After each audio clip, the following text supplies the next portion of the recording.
Well, let's first discuss this amazing combination of old school heritage. 1911 you first came here? Well, I didn't, but yeah, no. In fact, actually, this factory was built in 1919. 1919. For the three-wheeler, For the which three-wheeler. of course was an affordable car in the 20s, and actually got a lot of people on the roads. How many did this you factory make? was built, 2,500, probably more in a good year. Out of this factory every year. I'd love to be making 2,500 cars now.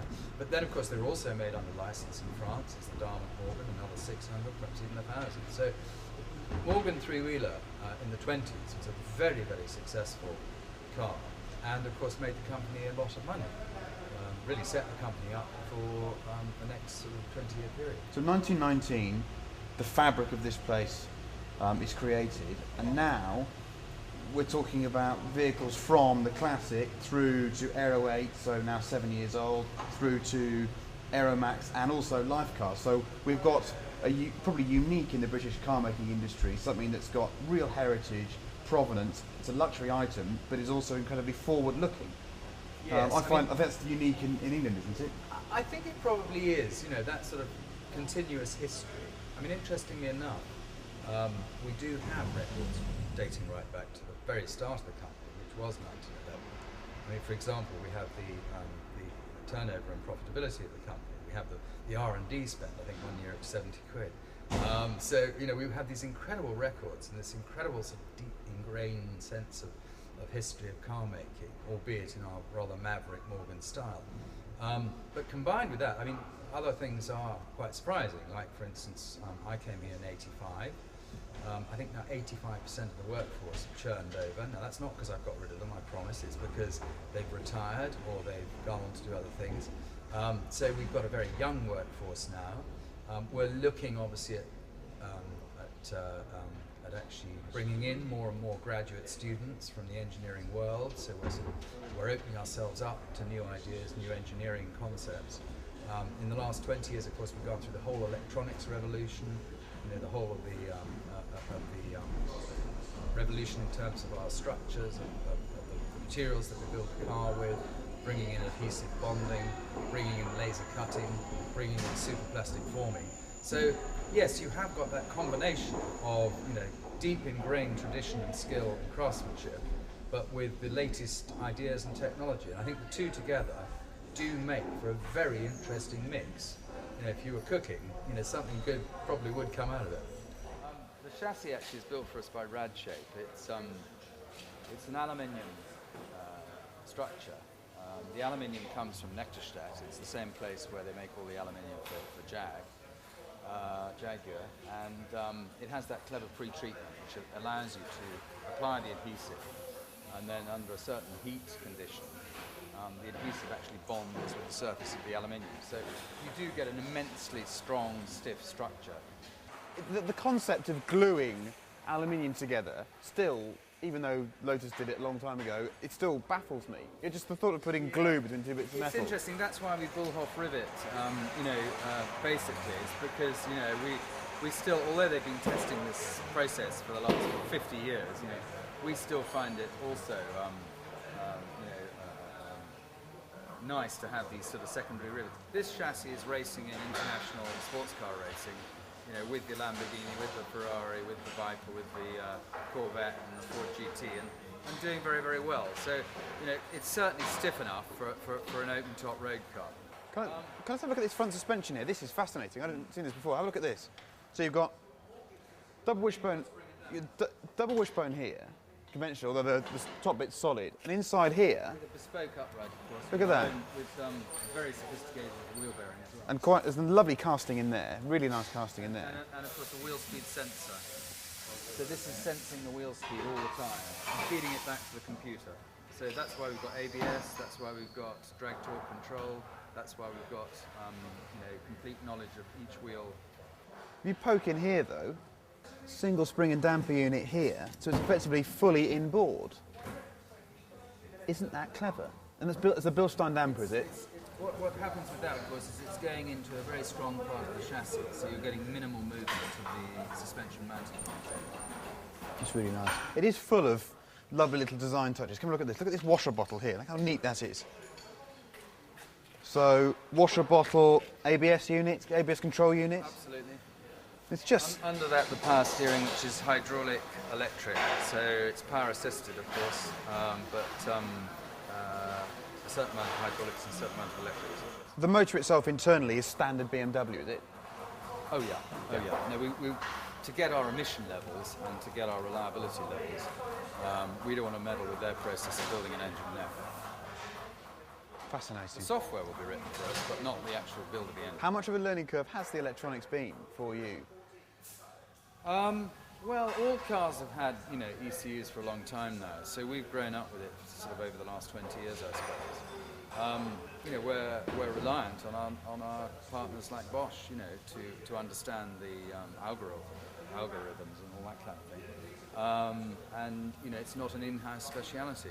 But obviously we've now started to understand CAN bus systems and drive-by-wire systems. Yeah. This is obviously drive-by-wire. The latest sort of steering systems, the latest input from wheel speed technology, that kind of thing. I mean, nowadays I think the design of the software and the design of the electronics is as important as the design of the outer shape of the car. It's just not quite as glamorous, but you've really got to start from scratch right at the beginning and say, look, how do you want the car to feel when you're driving it? And let's write that in right from the start. This came out of our Le Mans program, really, because you have to change the back axle in about 3.5 minutes. So that's a clever way of doing it, really. So again, it's a double wishbone. That's a That's a long very. wishbone too. But in layout, that's quite conventional, isn't it? For a racing car, Yeah. not for a road car. Not for a road car. Let's go and have a look at a classic, shall we? Yeah. What's this radically modern piece of suspension here? That's a kart spring, a lead spring, which on a certain type of sort of hill climb surface will give you the best traction of all. Look at this lovely tool here. Can we just have a look at this wonderful tool here? Isn't that a great thing? What's that known as in-house? Bolting the chassis down.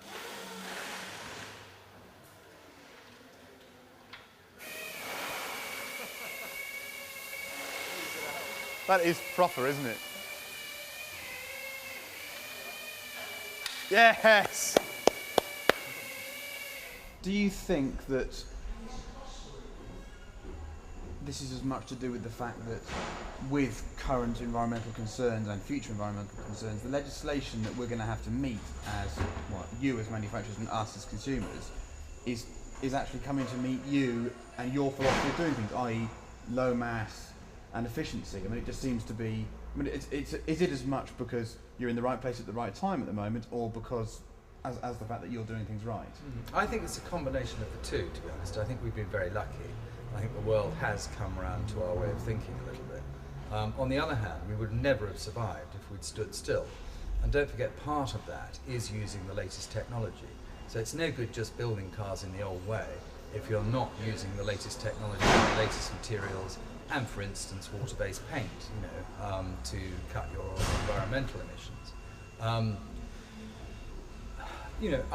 I hope that those strategic alliances will continue, and obviously part of my job looking to the future is to make sure that we build some new ones, and they may not always be within the car industry.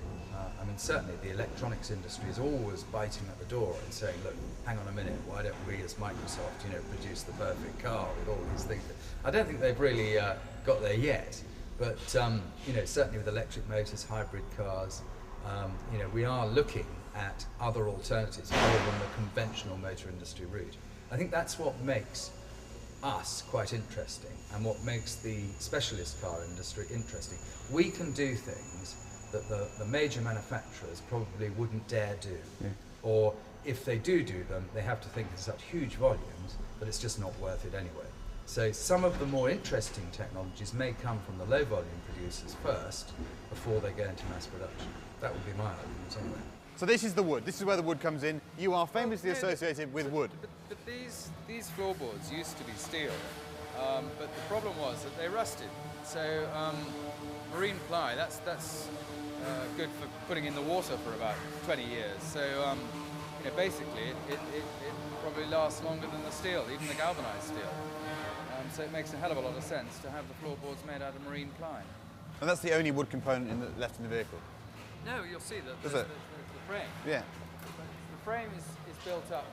You know, And the frame is it ash? it's ash, yeah. It's ash. This is what I was talking about being the superform component. So feel the way back.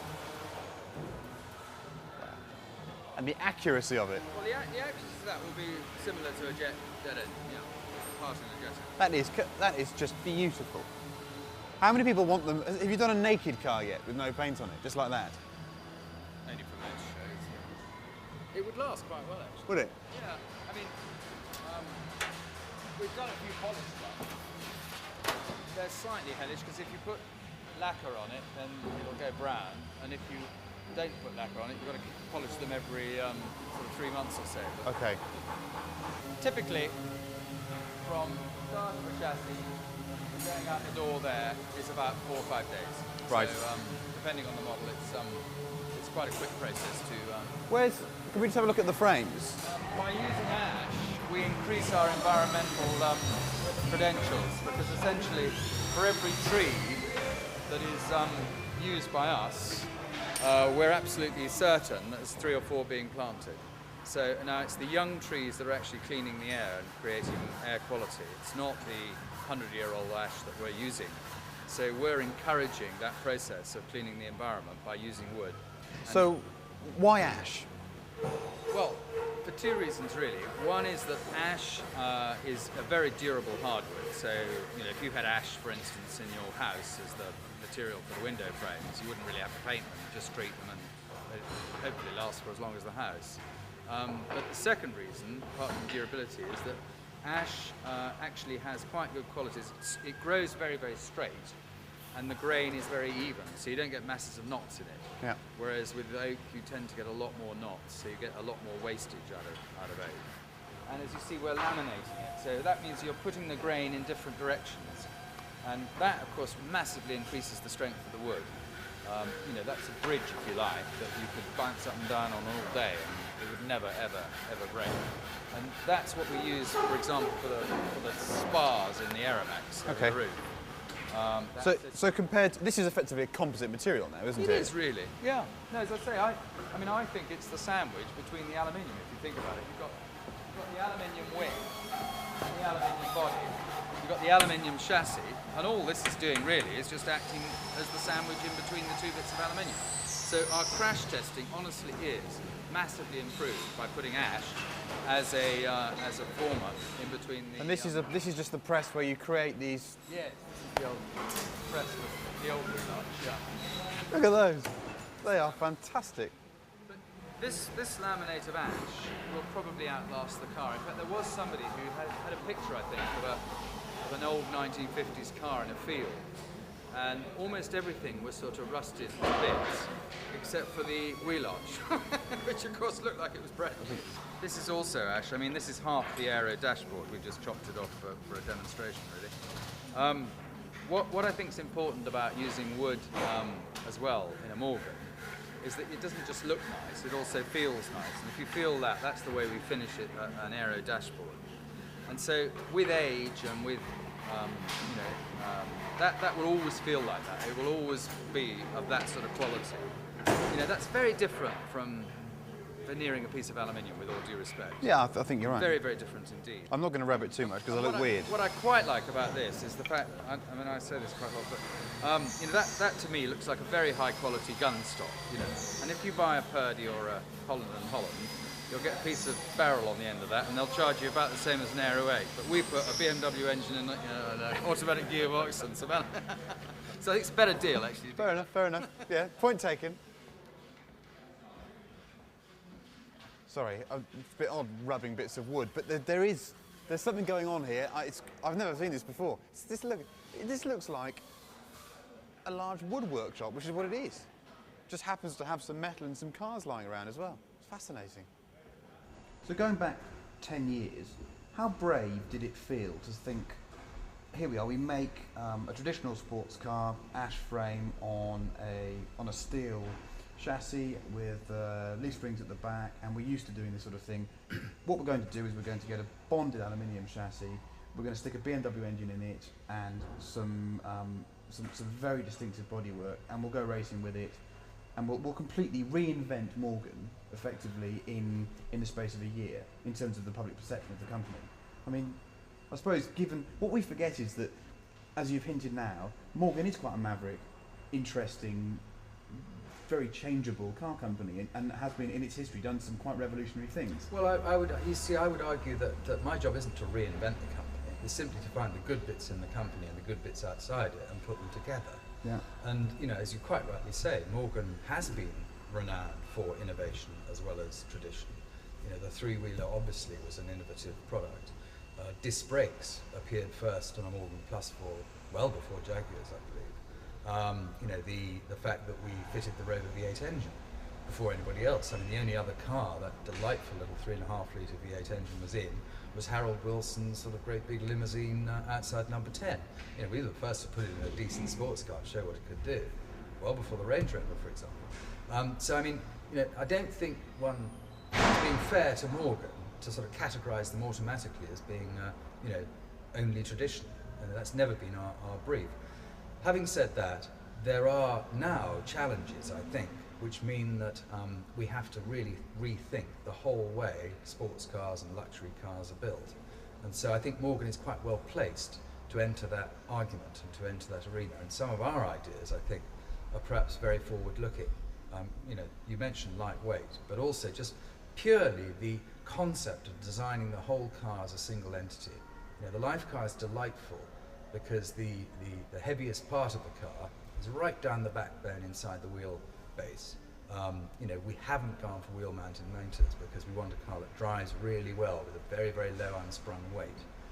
We have got a lot of experience of making sure that the four-wheel drive system will work through our work with various cars and electronics with BMW. So there's a lot of building blocks in place there that I think could mean that our cars are the real drivers' cars that everybody else would like to be. So what are we going to be driving in 5 years' time? What are we going to be driving in 10 years' time?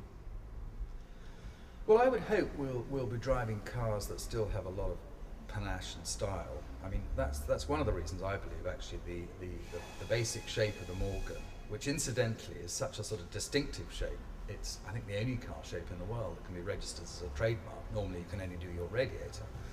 But because most cars are roughly the same apart from the radiators.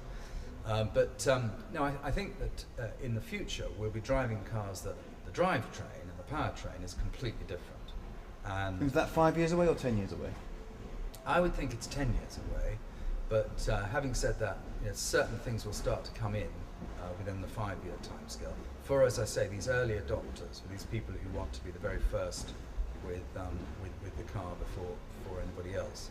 And the days of a great big V12 engine, pumping out emissions probably are now over. I mean, it's a very sad thing to say because I'm the first to admit that I adore those semi-racing sports cars with screaming down the road, and I love the whole idea of that myself. But I think those days are slightly numbered. I think we're looking to a much more efficient sort of vehicle, just as dynamic, in fact probably more so, because less weight, but not quite the fire-breathing monster of old. Do you think that before we reach that stage, there might be a more sophisticated way of evaluating the way these cars produce emissions? Because to me, even if you had 350 grams per kilometre coming out of an Aero 8 at the moment, the way that car's going to be used over its life cycle and the volume of those that are produced, it's nothing compared to what diesel Golfs are going to be kicking out. Oh, you're absolutely right. And actually, as part of that industry, we also have an enormous problem in actually developing these cars in the time frame required. I mean, it costs us far more to develop a car per car than it does a mass production firm, because they can offset that cost against a vast volume of cars. So per car it costs them very little, so it's a much simpler argument to make. For us to actually develop these latest cars, it's going to take longer, and we need more resource to be able to do it. So I'm absolutely all for derogation of the low volume manufacturers to give us more time to develop the new ideas. But as I say, I think that in return for that, what I'm prepared to offer as a low volume manufacturer is some more innovative solutions, perhaps, than some of the ones that will be adopted by the mass producers. So how do you do that and retain, for want of a better phrase, Morganness? What is, if the core DNA of a Morgan actually can't be its engine noise, and it can't be, let's say, the way that it goes down the road in terms of its petrol engine performance, what are we left with? What are the attributes that you are going to have to put into these cars to keep Morganness? Well, I think what you're left with is two things, predominantly. You're left with a beautiful car, a beautiful object, a beautifully designed object, a beautifully built object. And one of the things that I think makes authentic luxury is a car that is built by very skilled people as well as designed by very skilled people. It's relatively easy to have a skilled design team and then have it made somewhere where there's absolutely low skill levels. But to actually put high skill levels into the manufacture of the product means it's a beautiful object to own. I mean, it must also be beautiful to look at. And the whole process of building it must be an attractive process to watch. And I think you found that when you've gone around today. Secondly, it's got to be fun to drive. And I mean, that means that it's got to be well balanced. That means that the designers and the engineers have got to thought of it as a whole package. Now, you can't have teams going on the heater and going, well, we must have this, and then finding out ways that, and then teams going off and doing the lighting. Oh, it must have this, and then finding out. You've got to think of it as an overall package, as an overall car. And right from the start, you've got to think about weight and balance. I think if you do that, you'll have a nice piece of honed machinery, which is again. Just so nice just to get behind the wheel and feel those materials and take down the road. So the emphasis if you have those two things and very low emissions, I think you have the answer for the future. So the emphasis is very much on the fact that Morgan is a luxury good. I mean that's what we're saying, isn't it? It's well, it's limited volume. Yeah. It's not for everybody. It's very often bespoke. It's customised for your particular requirements. It is, built by skilled people as well as designed by skilled people. And as I say, the materials that it's made of almost get better with age, some would say. I mean, perhaps they don't, but, it's always nice to have a shiny new car, isn't it? But it's also quite nice to have a pair of shoes, for instance, that's built for you, made for you, and they actually get better and better. So this is the finishing area, exactly the same as that, but the finishing area for area. And typically, what's the time between arrival and departure here? It's a little bit longer than 8 days here. It's probably about 10 days here, but it's not that different. And I think by the end of Aeromax, we'll probably get it down to the same as the Classic. So and total the production? Aeromax will take exactly the same time to make as the Classic. Okay, and total production? It's a new car, and so we're learning the, we're learning the assembly at the moment. But once we've built about 30 or 40 of them, that will go through. And you reckon by the end of this year, 67 cars? On the build plan, it's 67. It might be more than that. That's for Aeromax. And how many Aero 8s have you made? 110 Aero 8s this year. How many have we made? 653 or something? We started with the one you first tested, Series 1, and then we did another version with a different hood, and then we did another version with yet another up spec, and now we're on to the 4.8. So it's been through about 4 different powertrains and 4 different iterations. Do you think of them as different models, or do you just think of them as up-spec versions? No, I think of them all as the Aero. Okay. Having said that, there are sort of fanatics who like the Series 1 because it's a bit leerier, it's not actually as fast around the track. I personally now like the automatic. So I really like that combination of fast change and ease of use. And that's just the current ZF box, isn't it? It's the 6 horsepower 26 box, which is the latest 6-speed box that ZF make. They are developing an 8-speed, but they haven't got it out yet. And to be honest, I think that's just for emissions. I don't think it changes any faster. So we've got the latest fast change. It's the fastest changing automatic in the world. It's the best automatic in the world, isn't the best it? automatic in the world, yeah. Did you consider having paddles and things? Yeah, we did, but to be honest, I mean, it's a packaging nightmare, but not just that. I'm driving a racing car occasionally, and I've got paddles on that, and it's just as quick just to go bang, bang, bang, as it is to fiddle about. And when you're fiddling about with paddles, I mean, the steering and where's Well, the you also have, paddles? where did you put the paddles on the wheel? Did you put them on the steering column? Nice alloy lever, just like our GT3 car. You'll notice actually if you use the radio and put a CD in there that it's got a subwoofer as well as the speaker system. So it's quite fun. That's called ICE, isn't it? Yes. In-car entertainment. Yes, and but what it means is that you've got enough bass to override the road rumble. I mean, even on my X5, I lose all the bass after a bit with the road rumble, you know. But with this, you still have it because it's lower than the rumble on the tyres. So Morgan Aeromax has a subwoofer. Has a subwoofer. Have you got neon lights that come up at night as well underneath them? I love these hinges. These are just beautiful, aren't they? Yeah. You've just got a blipper. Yeah. And you flip the button, you hold it for about 8 seconds, or about 5 seconds, and then they will release and let the windows up. Can you get a set of golf clubs in there? Yeah, you can actually, yeah, full size set. He's a golfing fanatic. I just love. Come look at the quality of this pedal box in here. It's something really interesting about seeing cars in build process, because you get so much reassurance from seeing what's underneath and the quality of stuff. And this is put together with some considerable passion, this thing. It's just lovely to see. It should be the perfect sales tool, actually. Just imagine if every manufacturer could get you to come and see the love and affection and the skill they put into building a car. It's really amazing. I mean, again, look at this. Just the way that all of this reflective heat shield is just fitted inch perfect. It's packaging. I never looked at the Aero 8 or the Aero Max and thought, well, that's a packaging masterpiece, but it is. It's really, really clever.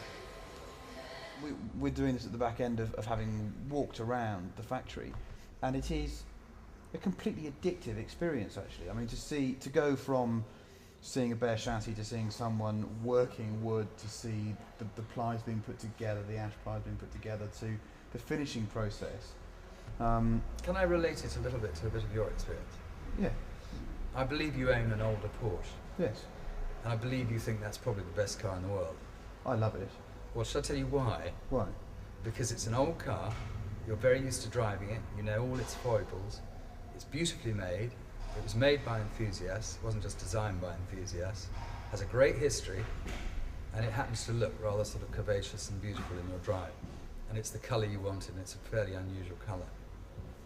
Same thing. It is, isn't it? Yeah. Yeah. I suppose it's staring me in the face like many things. Not the brightest chap, I admit, but it's a really wholesome experience. This, and I think what I've found fascinating is the combination of old world quaintness. And let's not forget that you have to trade on some of that, because it's important. It's part of the company.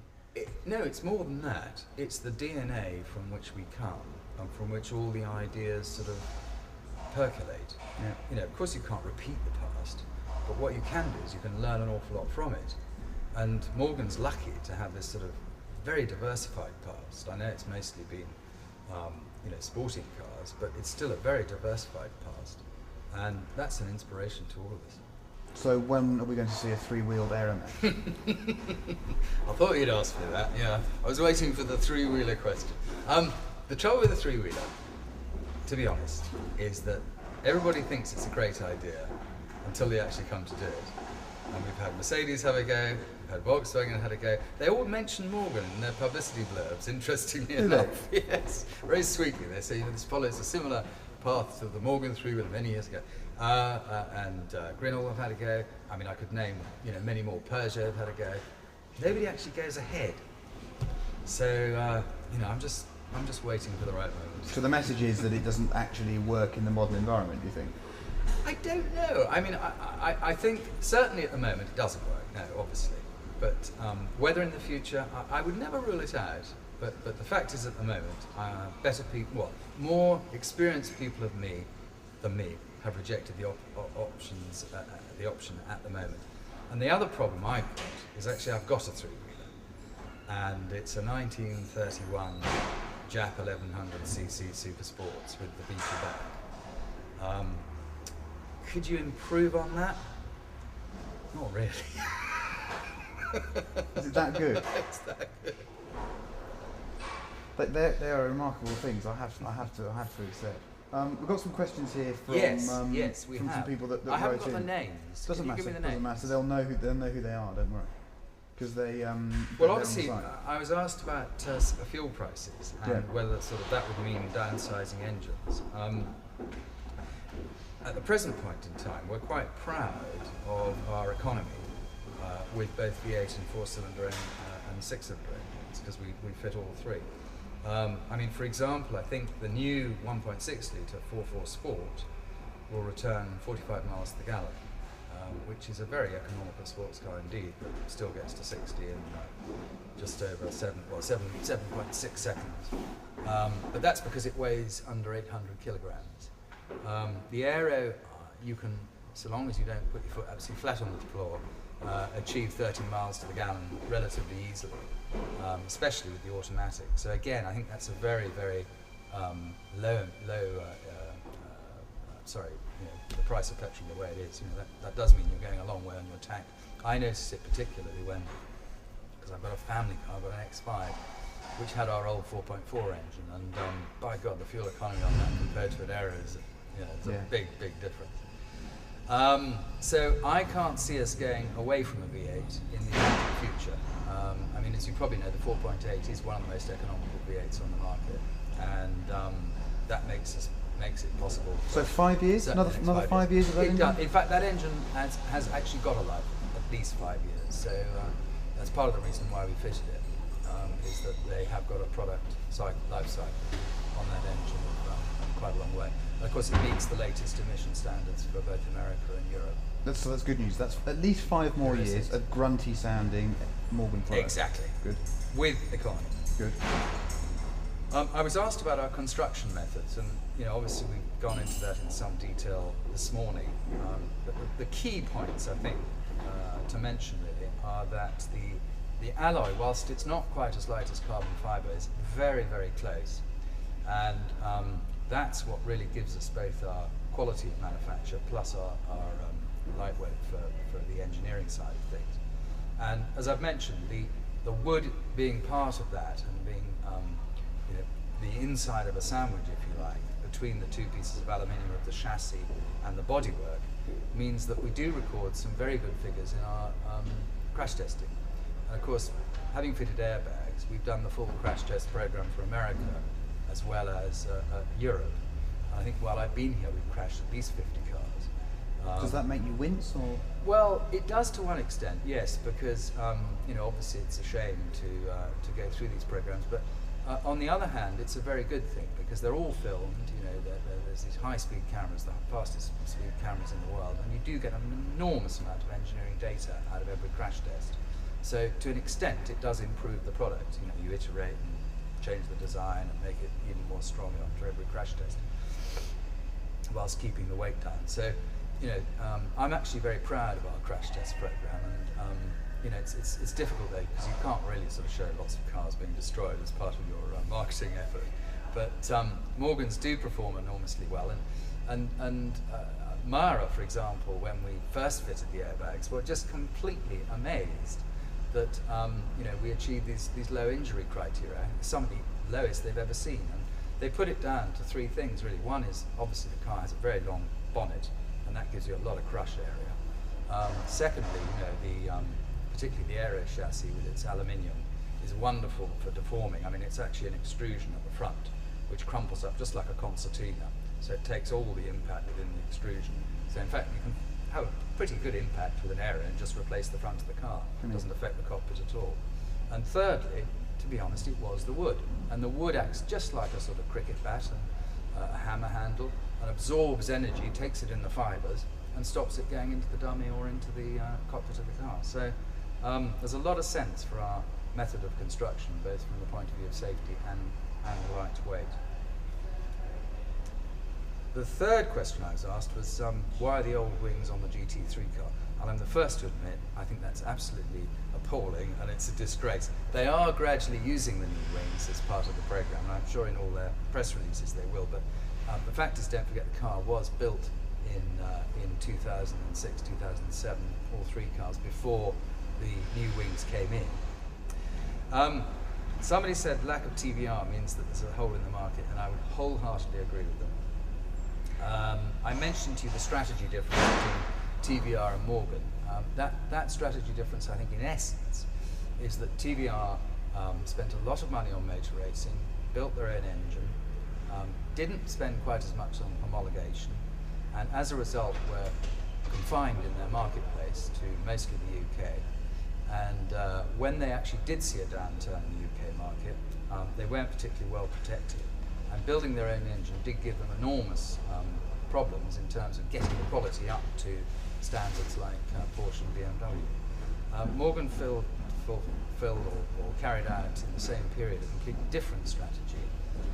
Homologation was felt to be the most important thing, and we did make sure that we kept all the markets open, including America and Japan. And so we had a good spread of markets. We did the deal with BMW, and obviously have always had a close relationship with Ford Motor Company.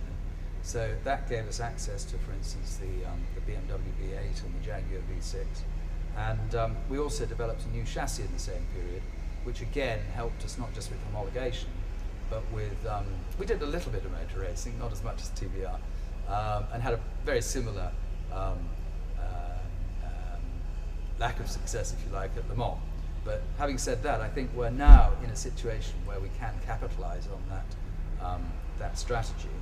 And you know, Morgans have always been renowned for their reliability. So to an extent, I suppose we do fulfill the niche that TVR have left. What about in terms of volume?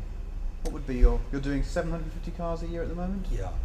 And given, I think in the best year, TVR probably sold just over 2,000. yeah. Yeah. What's the most?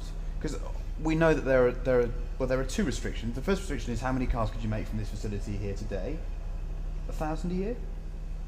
I wouldn't put a definite figure on it, but you know, certainly it would be around that. Around yeah. there. And how many cars a year could the brand support in the way it is at the moment, the way it's perceived?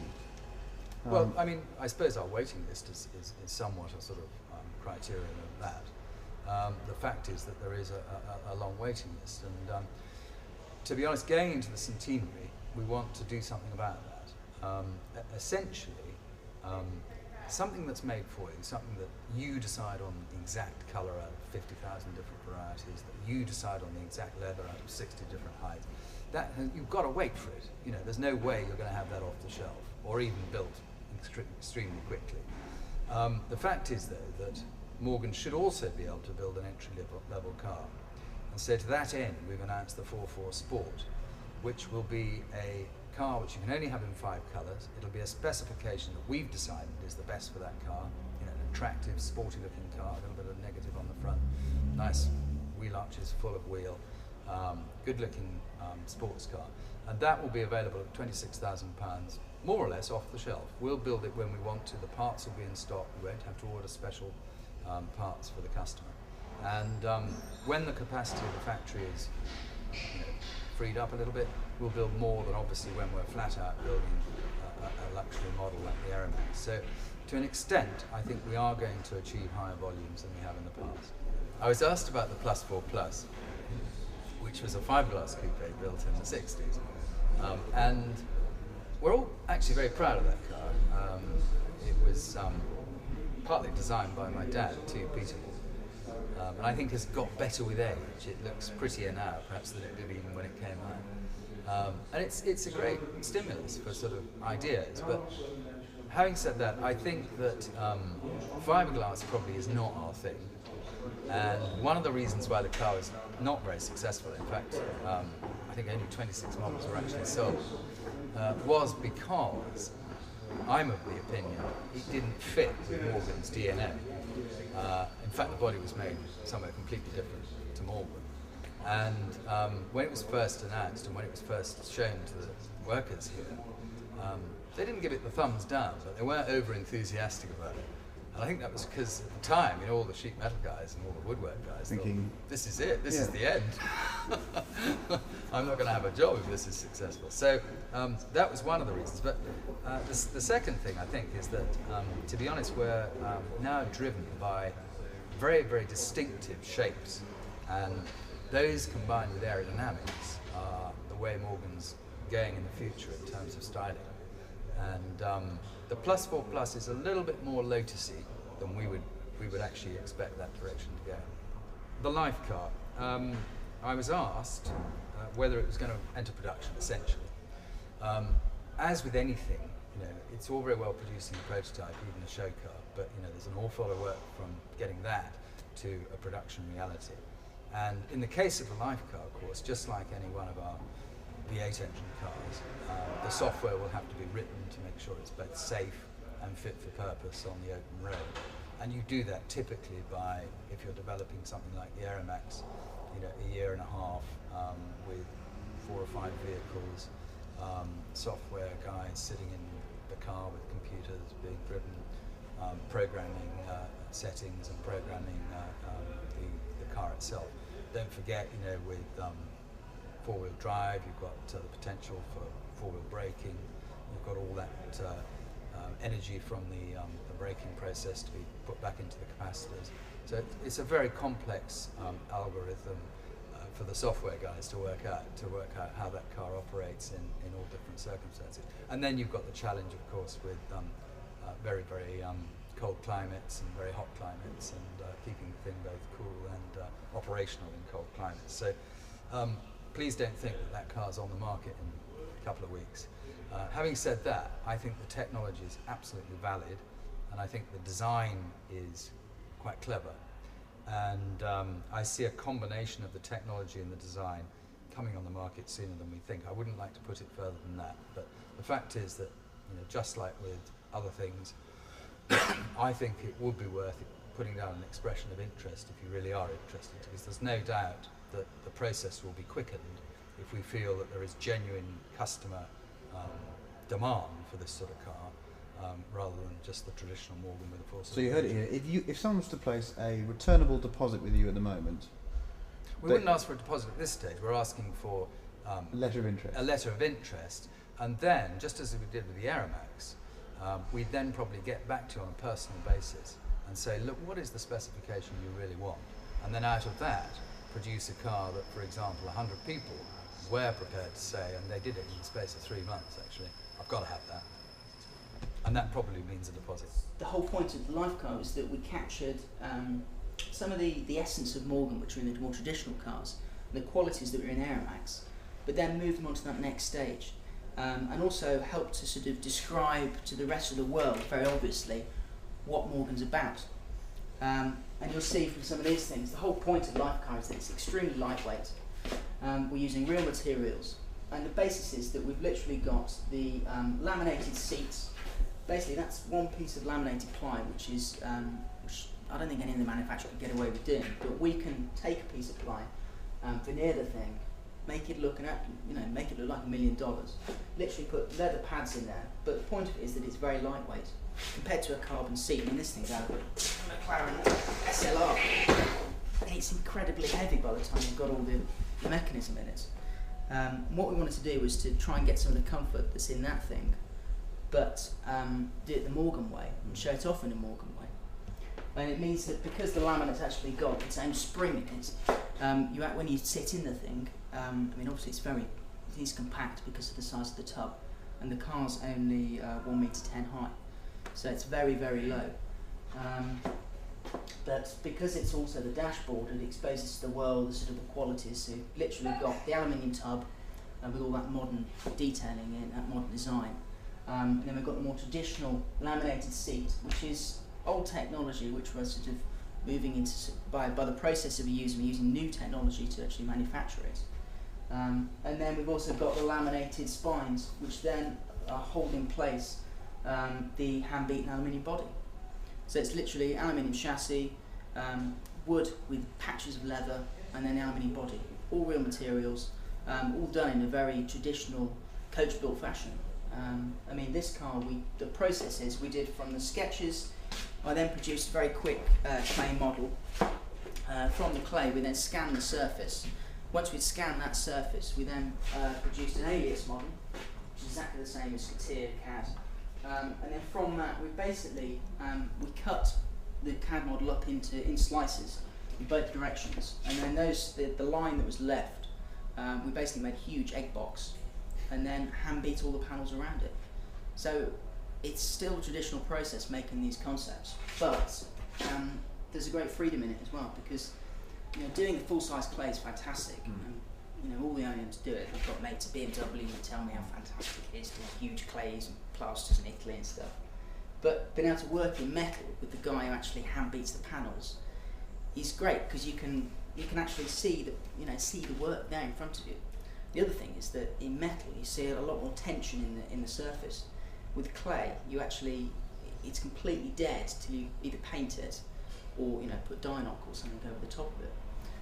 So it's a great process to go through, and we're actually going through it again now because we're making a second life car body. Exactly the same process over a wooden buck. And then you've got the live car technology going to BMW. Well, our relationship with BMW is very close. There's no doubt about that.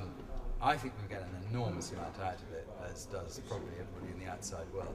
They do get something from us. Yes, they get the experience of a small project, run very efficiently, fairly low cost levels, and their engineers love working with us and putting their engines in a lightweight chassis. Final question. To our right is a showroom full of assorted models in wonderful colours, and they do look very desirable indeed. What would be your standalone Morgan of the current range? What would you like to knock about it? Oh God, that's a really difficult one. I mean, don't forget, I used to race a Class 8, you see, so that car is particularly dear to me, really, in some ways, because I won 2 sports car championships with it. Get behind the wheel of the GT3 car and blows your head off. So, if you want adrenaline rush, then do that. The Aeromax on a long journey, somewhere like Monte Carlo to Lake Como. Yeah, I wouldn't want to be in any other car, no.